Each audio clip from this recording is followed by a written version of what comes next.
네, 안녕하세요.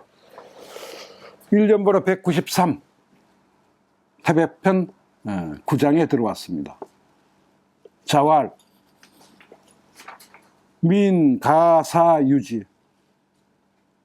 불가사지지 子曰：“民可使由之，不可使知之。” 공자가 말했습니다.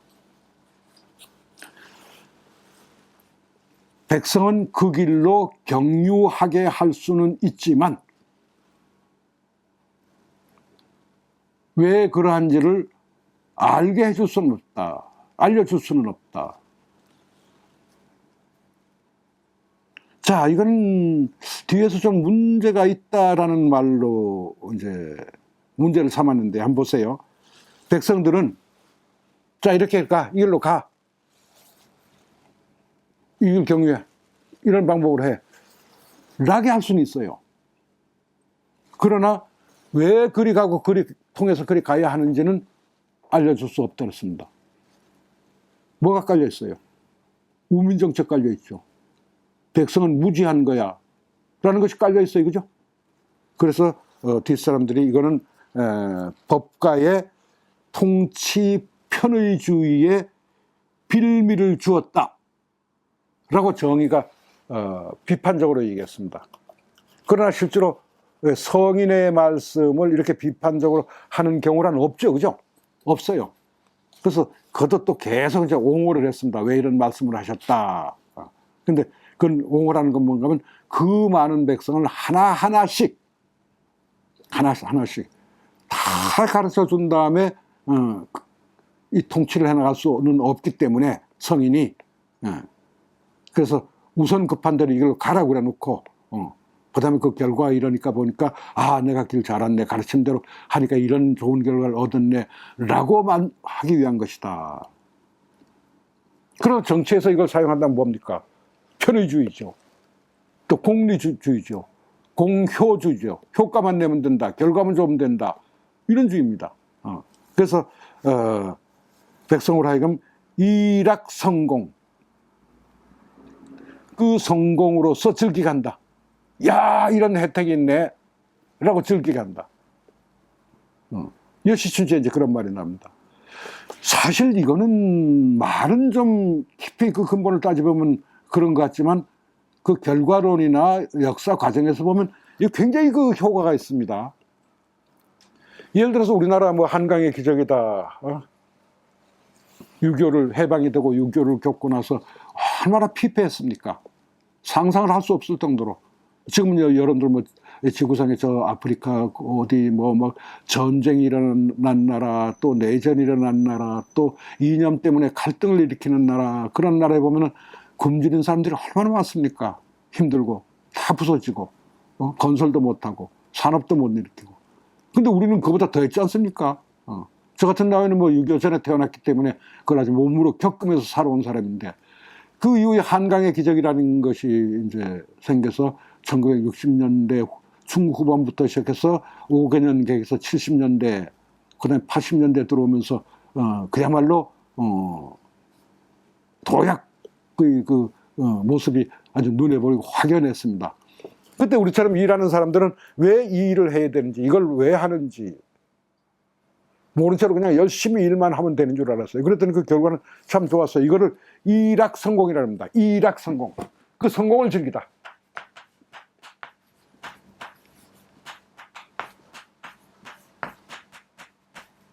그 이룬 공적, 실적이죠. 그 이름과 실적을 즐겁게 한다. 즐겁게 여긴다. 이러면 된다고 합니다. 그래서 굉장히 효용성은 있습니다. 더 쉽게 하면 여러분들 경부 고속도로 놓을 때 많은 반대도 있었잖아요. 그렇지만 그걸 놓고 나니까 그 다음 그걸 뒤를 이어서 그냥 우리나라 급속한 그 경제 발전에 도움이 되었고 그 다음 중화학공을 일으킬 때마다 무슨 말도 많았지만 결국은 그 이뤄놓고 나니까 아 이렇게 편리하고 이렇게 좋구나라는 해서 일락성공을 이제 맛보도록 그렇게 했습니다. 근데 이 사상은 말이죠. 여시춘추에도 나오고 그다음에 관자도 이 사상을 많이 얘기했습니다. 아 백성이 어떻게 일일이 다 알려줍니까? 관자가 맨 처음에 큰 그 저수지를 만들었어요.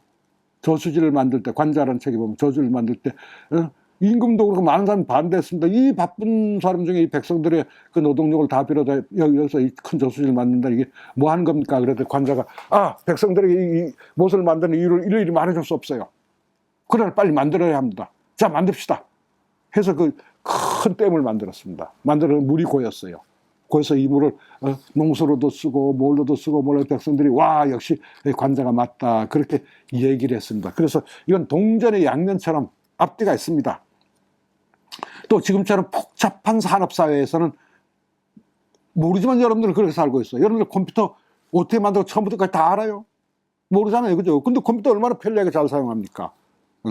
또 자동차 어떻게 맨 처음에 가면 배우죠. 뭐 구동 시스템이 어떻고, 그 다음에 조향 시스템이 어떻고, 무슨 이런 걸 다 들어는 봤지만 기초 적을 할 때 그게 알겠습니까? 그런데 자동차 이렇게 모으는 거야, 운전은 이렇게 하는 거야 해서 훈련받고, 그 다음에 연수받고, 그 다음에 도로 나가서 또 연습하고, 또 교통법규에 대해서 자꾸 이제 하나씩 둘씩 배우게 되고 해서 자동차를 몰아보니까 얼마나 편리합니까?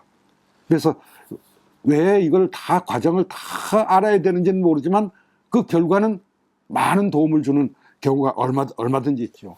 역시 여러분들 쓰는 스마트폰, 핸드폰 마찬가지죠. 전 핸드폰에 아마 수백 가지, 수천 가지 기능이 있을 텐데 우리 같은 사람들로서 그거 한 10분의 1 알까요? 10분의 1도 모르는 것 같아요. 그렇죠?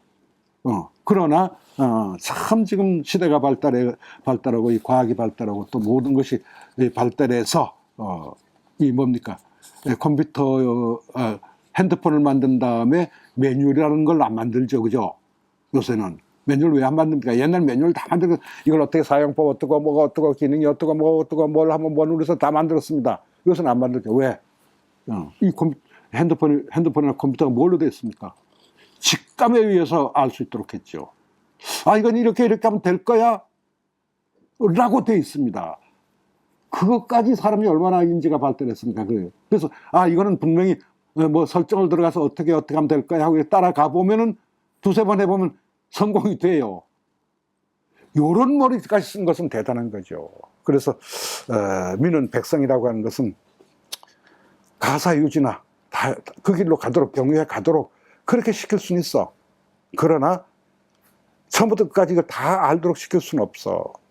이렇게 만들어진 말인데 여튼 문제는 좀 있지만 실제 현실 생활에는 맞는 것 같습니다. 아마 공자가 2000년 이후 우리들 시대를 알고 말씀하셨는지 모르겠는데 자관 이 말도 동전의 양면처럼 분명히 그럴 만한 이유는 있다.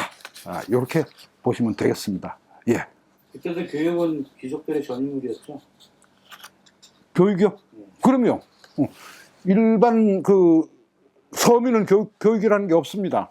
이것을 민이라고 얘기를 한 거는 예. 지금 공자의 제자들은 민이 아니잖아요. 아니죠. 공자의 제자는 사입니다, 전부. 사 이상입니다. 그럼 일반 그 일반 서민들에게는 알려줄 수 없다 그랬는데 글쎄 우민화 정책이라고 누가 문제를 제기한 사람이 있었나요? 정의라는 사람이. 이건 나중에 법가사상 여러분들 누굽니까?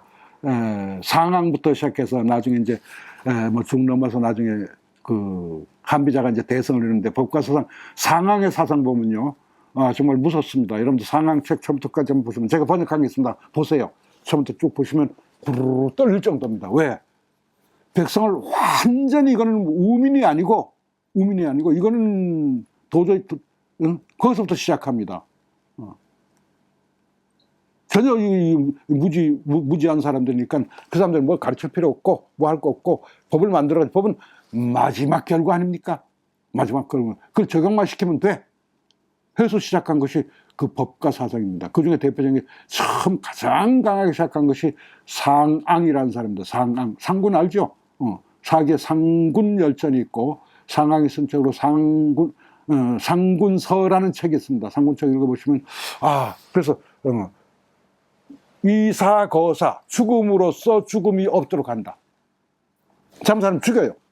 죽이면 그 일로 인해서 다음에 죽음이 안 일어난다고 믿었던 겁니다. 그래서 뭐 인권이고 뭐고 이런 건 절대 없이 했습니다. 그래서 백성들을 우민화하는데 제1번이 바로 상황이었다. 그 뒤에 나와서 그 법과 사상을 그대로 이어받아서 흥분시킨 것이 진시황의 진나라인데, 그래서 천하를 통일했지만 결국 어떻게 18년도 못 갔잖아요.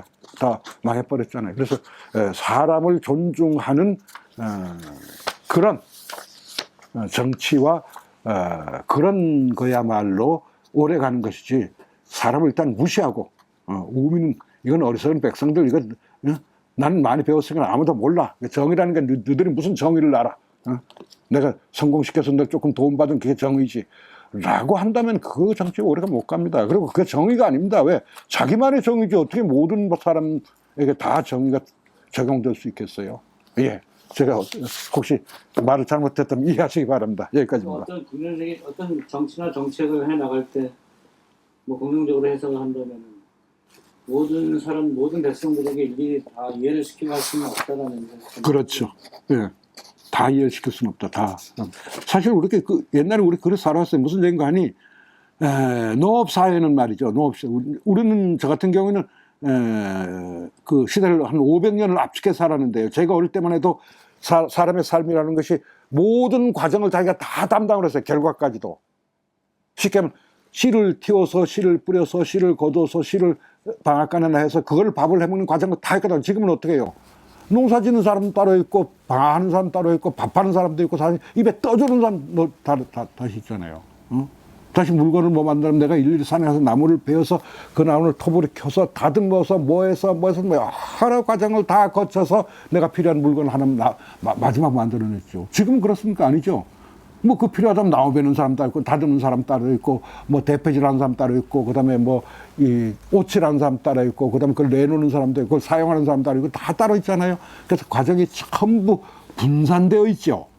그래서 분산되어 있어서 아무리 지도자라 해도 그 분산된 모든 것을 다 아는 건 아니죠. 그 지도자 자체도 모르는데 뭐 그걸 어떻게 그렇게 하겠습니까? 그래서 지금은 분화된 과정 속에서 전혀 달라진 세계다 이렇게 보시면 되겠습니다. 예.